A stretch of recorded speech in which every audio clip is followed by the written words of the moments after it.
लो जी, मुबारक हो आप सबको। पाकिस्तान फजाइया ने कौम को नए साल का तोहफा दे दिया है और दुश्मन को टफ टाइम देने के लिए एक और मिसाइल टेस्ट कर लिया है। पाकिस्तान का फर्जी फील्ड मार्शल मुल्ला मुनीर भी घबराया हुआ है। भारत के बढ़ते हुए सैन्य ताकत ने उसकी नींद उड़ाकर रखी हुई है। मुनीर को सपने में भी भारत के ब्रह्मोस और पिनाका की दहाड़ सुनाई देती है और घबराहट में पाकिस्तान ने तैमूर मिसाइल का परीक्षण किया। इंटरनेशनल एम्बैरेसमेंट ही एम्बैरेसमेंट, मेरा सर शर्म से झुक गया है। पाकिस्तान का कल किया जाने वाला मिसाइल तजर्बा बुरी तरह नाकाम हो गया। ये मिसाइल अपने हदफ को निशाना बनाने की बजाय वही हुआ जिसका डर था। नकल में भी अकल चाहिए और जब अकल हो ही ना तो नकल भी तमाशा बन जाता है। आज की खबर है पाकिस्तान की उस मिसाइल की जिसे बड़े शोर शराबे के साथ भारत की स्केल्प स्टॉर्म शैडो का जवाब बताया गया। नाम दिया गया तैमूर, लेकिन सोशल मीडिया पर वायरल वीडियो ने इस शेर को कागजी शेर साबित कर दिया। लेकिन क्या तैमूर भारतीय ब्रह्मास्त्र, ब्रह्मोस, पिनाका S-400 के सामने टिक पाएगा? अब इन्होंने जो तैमूर मिसाइल बनाई उसको ये बोल रहे हैं कि ये ब्रह्मोस के बराबर है।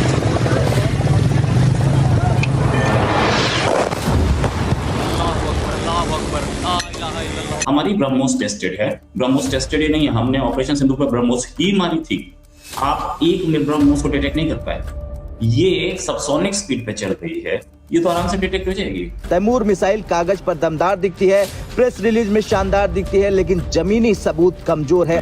नेवी का बड़ा वो जिक्र करते हैं कि अगला सिंदूर 2.0 हम सी से खोलेंगे और इंडियन नेवी का कोई मुकाबला ही नहीं है। पाकिस्तान ने आज एक तैमूर वेपन सिस्टम टेस्ट किया, लेकिन याद रखें इससे कुछ दिन पहले ही इंडिया ने एक पिनाका मिसाइल रॉकेट सिस्टम का टेस्ट किया था।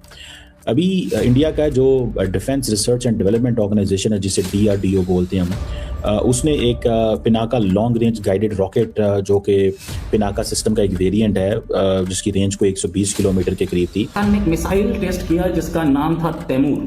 अब ये तैमूर पाकिस्तान ने तो क्लेम किया बिल्कुल सही जगह लगा, लेकिन रिजल्ट्स जो दिखा रहे हैं वो कुछ और दिखा रहे हैं कि उसने अपनी टारगेट को मिस किया। लेकिन टारगेट पहुंचा या मिस किया, क्योंकि ये एयर टू सरफेस मिसाइल था, हमारे पास जो डेटा है उस हिसाब से तैमूर एग्जैक्ट एक्यूरेट तो नहीं था। जंग होती है जैसे, तो जंग की तरफ इशारा नहीं आपको महसूस होता कि अगर जंग होती तो जंग इज ब्लड बाथ। ये तैमूर वेपन सिस्टम है जिसकी रेंज 600 किलोमीटर है। अगर इसे हम पाकिस्तानी हदूद से फायर करें तो इंडिया की 10 रियासतों को हिट कर सकता है। पंजाब, चंडीगढ़, हरियाणा, हिमाचल प्रदेश, न्यू दिल्ली, उत्तर प्रदेश, राजस्थान, उत्तराखंड, जम्मू कश्मीर और मध्य प्रदेश तक जाकर ये हिट करने की सलाहियत रखता है। अगर पाकिस्तान अपनी बेइज्जती करा लेता है। अच्छा, इस मिसाइल की एक खूबी और है, ये मिसाइल जो है ये इसमें कुछ सिस्टम्स लगे हैं जिससे ये स्कैल्प मिसाइल से इसको कंपेयर करते हैं। भाई स्कैल्प मिसाइल टेस्टेड है, फ्रांस की मिसाइल है, टेस्टेड है, सबके सामने अच्छी तरह से देखी हुई है। हमारी ब्रह्मोस टेस्टेड है। ब्रह्मोस टेस्टेड ही नहीं है, हमने ऑपरेशन सिंदूर पर ब्रह्मोस ही मारी थी। आप एक में ब्रह्मोस को डिटेक्ट नहीं कर पाए। ये सबसोनिक स्पीड पे चल रही है, ये तो आराम से डिटेक्ट हो जाएगी, कोई बड़ी बात नहीं है। और हमने आपके कई मिसाइल्स को डिटेक्ट करके गिराया है। सिरसा के ऊपर भी गिराई थी और वो तो और जो दूसरे गिराई थी वो तो आज तक निकल रही हैं। तो फैक्ट इज के ये जो मिसाइल है इसका ब्रह्मोस से कंपैरिजन कर रहे हैं पाकिस्तानी, कुछ ज्यादा गड़बड़ कर रहे हैं। इसको आप निर्भय से कंपेयर कर सकते हैं। निर्भय भी सेम कैटेगरी में आती है, लेकिन निर्भय हम 10 साल पहले बना चुके हैं। आप 10 साल लेट हो, उसके बाद भी एक्यूरेसी आपकी इतनी खराब है कि आप उस मिसाइल को लोकेशन पे नहीं मार पाए। सामने फोटो में दिख रहा है, आपके अपने निकाले हुए वीडियो में नहीं दिख रहा है। उसके बाद पाकिस्तानी ऐसे खुश हो रहे हैं, चलो उड़ी तो नीचे तो आई। ये है। अच्छा, ये मिसाइल जो है ये एयर लॉन्च्ड मिसाइल है, यानी कि एयर से नीचे जमीन पे मारने वाली, किसी भी एरिया को मार सकती है, किसी भी, ये ऐसा बताया जा रहा है कि किसी भी शिप को टारगेट कर सकते हैं। 600 किलोमीटर के रेंज पे हमने तो अभी तो पहला ही टेस्ट बता रहे हैं, इससे पहले जो हुए थे वो फेल हो गए थे। पहला ही टेस्ट बता रहे हैं, इसके बाद इसको अभी ट्रायल पे लाना पड़ेगा, सी में भी किसी को टारगेट पे लाने के लिए। उससे पहले ही क्लेम हो गया है कि सी पे मार लेगी, शिप को मार लेगी, तो शिप जो है वो मूवमेंट पे होगा। ऑफ कोर्स इंफ्रारेड गाइडेड इसमें वो सिस्टम्स लगे हैं जो कि ले सकते हैं टारगेट पे, नो डाउट अबाउट इट। लेकिन एक स्टेशनरी टारगेट को इसने मारा है।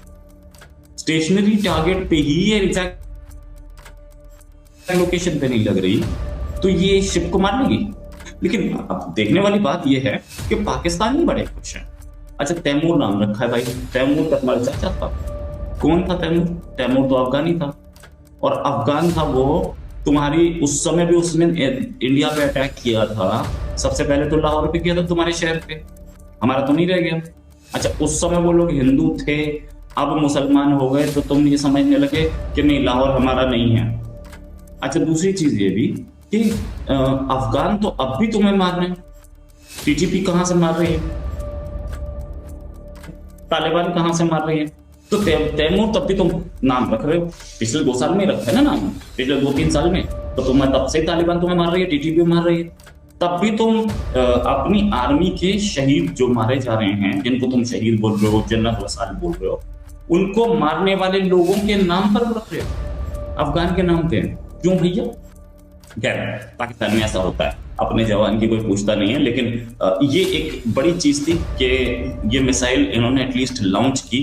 और एक चीज और बोला ये जा रहा है कि तैमूर जो है वो इतनी एक्यूरेसी से और इतनी फास्ट है कि इंडिया का S-400 उसे डिटेक्ट नहीं कर पाया। अब S-400 की जहां तक बात है, तो S-400 ने पाकिस्तान की सारी मिसाइल्स को डिटेक्ट किया है अब तक। वो 4 दिन की जो वो थी उसमें बहुत क्लियरली पता चला। अगर पाकिस्तान के पास कोई प्रूफ होता कि उन्होंने हमारी पठानकोट बेस को उड़ा दिया, किसी और बेस को उड़ा दिया, तो वो दिखा सकते थे, दिखाए थे क्या? नहीं। तो ये है कि पाकिस्तान के पास इस समय तक ऐसी कोई मिसाइल है नहीं जो India target. So modern air and missile defence system है, और सबसे इंपॉर्टेंट चीज़ ये है कि ये पाकिस्तान की जो नेस्कॉम है उसकी कोऑर्डिनेशन से पाकिस्तान के जो स्ट्रेटेजिक इंस्टीट्यूशन साइंटिस्ट वगैरह ने सब ने मिल के किया है। तो ये पाकिस्तान ये कह रहा है कि ये हमारी जो इंस्टीट्यूशनल एनर्जी, सेल्फ रिलायंस और इन चीज़ों के लिए। अब एक तो ये पॉइंट हो गया। दूसरा, अगर आप ये देखें, आपको याद होगा कि रिसेंटली पाकिस्तान ने एक रॉकेट फोर्स बनाई थी। मुझे लग रहा है कि इंडिया और पाकिस्तान की जो तैयारियां हैं ना वो मुसलसल चल रही हैं, ठीक है जी। और वो तैयारियां इस सेंस में चल रही हैं कि दोनों मुल्क ये समझते हैं कि we need to invest more on so many things, जिसमें प्रॉपर्ली वो ये समझते हैं कि ये रॉकेट सिस्टम्स में पैसा लगाना बहुत हद तक ज़रूरी बन चुका है। पाकिस्तान ने राइट आफ्टर जो इंडिया पाकिस्तान की जंग हुई थी ऐलान किया था हम रॉकेट फोर्स बना रहे हैं, जो कि जिसे वो कहते हैं ना कि उन्होंने ये भी ऐलान किया था कि रॉकेट फोर्स बना रहे हैं, ठीक है जी, जो कि कंबाइंड रॉकेट जो मिसाइल प्रिसीजन स्ट्राइक यूनिट्स हैं जो कि पाकिस्तान आर्मी के नीचे होंगे, और जो आर्मी स्ट्रेटेजिक फोर्सेस कमांड है वो इसको देख रही होगी, जो लैंड बेस्ड मिसाइल्स हैं, और जितने भी शाहीन, गजनवी स्ट्रेटेजिक मिसाइल जितने भी हैं, इसी तरह आर्मी के rocket and missile artillery units भी इसके नीचे होंगे। सो फतेह 1 जो पाकिस्तान ने चलाया था, फतेह 2 जो नहीं चलाया, जो कि 400 किलोमीटर की रेंज तक था। फिर कुछ और भी हैं हमारे पास हैं, A100, A100E जो कि चाइनीज़ रीजन अपग्रेडेड है, तो वो भी रॉकेट फोर्स का हिस्सा है। सो चाइना ने, आपको पता होगा चाइना की एक PLA की एक रॉकेट फोर्स थी, तो वो जो PLA की जो रॉकेट फोर्स है वो ही उसी को मेरा ख्याल है पाकिस्तान, शायद मेरी असेसमेंट है, उसी को देखते हुए, या दुनिया के अंदर और भी बहुत सारी ऐसी चीज़ें हैं जिनको देखते हुए उन्होंने कहा कि ये जो लॉन्ग रेंज हमें गाइडेड रॉकेट्स चाहिए। अगर आपको वीडियो पसंद आए तो चैनल को सब्सक्राइब करें और बेल आइकन को जरूर दबाएं ताकि आपको ऐसे ही लेटेस्ट वीडियो की नोटिफिकेशन मिलती रहे। Thank you for watching. मैं हूं विवेक, मिलते हैं नेक्स्ट वीडियो में। Stay updated and stay safe.